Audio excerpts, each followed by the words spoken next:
Hi, I'm Ainsley Tamanik, and I wanted to thank you all for being here to listen to my TED Talk.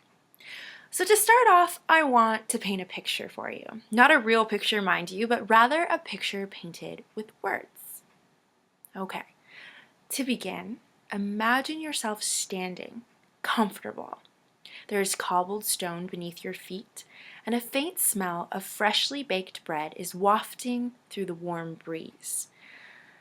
Faint voices are hidden within the doorways to your left, and as you cast your gaze upwards, you are greeted by an expansive view of blue sky.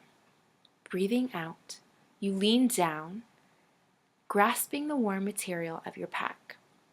Swinging it onto your back, securing it into place, your feet begin to move. The cobblestones sigh as you maneuver your way forward, onto your next destination, onto your next adventure. With this image, I have intended to ask a question. Have you ever desired to break the shackles of routine and cast out onto the open road?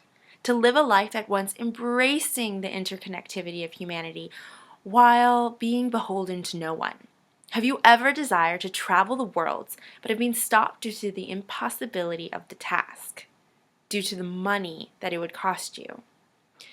It is my quest within this talk to embrace this desire and enable it to take flight. Over the past several weeks, I have asked this very question. I have asked, how can I travel the world without a penny to my name? Now, as a girl brought up in the era of internet searches, I was inevitably drawn towards Google. Silently ignoring doubt and faithfully believing in the omnipotence of the search engine, I typed variously phrased questions in hope of finding an answer. The results were all the same. Article upon article promising me exactly what I wanted, but with a catch. Just as the old adage goes, nothing is for free. Travel costs money, and there is no way around this. So a new question formed. How does one afford to travel? This is where things began to get interesting. From couch surfing to dumpster diving, workaways to minding children, the methods of transporting yourself around the world for free are limitless. But there was a problem. I wanted to travel to truly see the world and experience its wonders without constraint. I was willing to rough it, to hop hostel to hostel, hitchhike, walk, and run, to work legally for every inch that I was given. Having worked abroad teaching English, I know at once how wonderful and confining the experience can be. On one hand, you are offered this incredible experience to immerse yourself in a culture so foreign to your own, but on the other hand, you are still held down by the 9-to-5 workday. Vacation comes few and far between and are often over before they begin. I wanted to be free. I wanted to become my very own version of Jack Kerouac. This is when the new plan began to form. I would travel the world for 1 year. I would travel to each continent, minus Antarctica, and would divide my time between travel and work. Each work experience would be different and allow me to explore the country that I had decided to settle in. Work options ranged from woofing to hospitality, anything that allowed me to eat, breathe, and sleep that country. I decided upon the countries I would visit based on the following criteria. 1. Scale of 1 to 10, how badly do I want to go there? If it was a 10, it stayed on the list. 2. Visas. As a Canadian citizen, can I enter for free and potentially even work legally?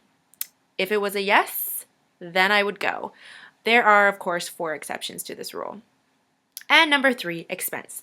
Can I afford to get there? Can I afford to stay there, otherwise known as any of my friends allowing me to stay with them for an extended period of time? And can I afford to feed myself there? If this was a yes, it stayed on the list. At the end of the fierce scrutiny, 40 countries remained, including Canada. The decision to factor Canada into my world travel deserves explanation.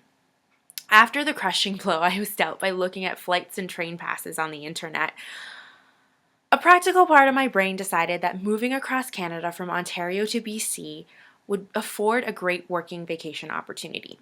Where best to earn money than within your own country where you can legally work? Travel is about the experience, not just the location. You can meet just as interesting people that will enrich your life on a farm in the prairies as you can hiking the Andes or basking on a sunny beach in Indonesia. When I began investigating this question, I had a modest vision. I wanted to travel the world without breaking the bank. My research proved that this is in many ways obtainable, but at a price more costly than money. As one blog so aptly put it, crossing a border is easy if no one is looking. But by nature I am cautious and my stomach squeamish. I like the thrill of risk, but not at the threat of imprisonment or typhoid. To travel legally, landing at an airport rather than sneaking up the shore, accepting that money is needed to travel, I decided to embrace that idea of a working holiday. Now, this picture may not be what I originally intended, but the result is nonetheless enticing. Thank you.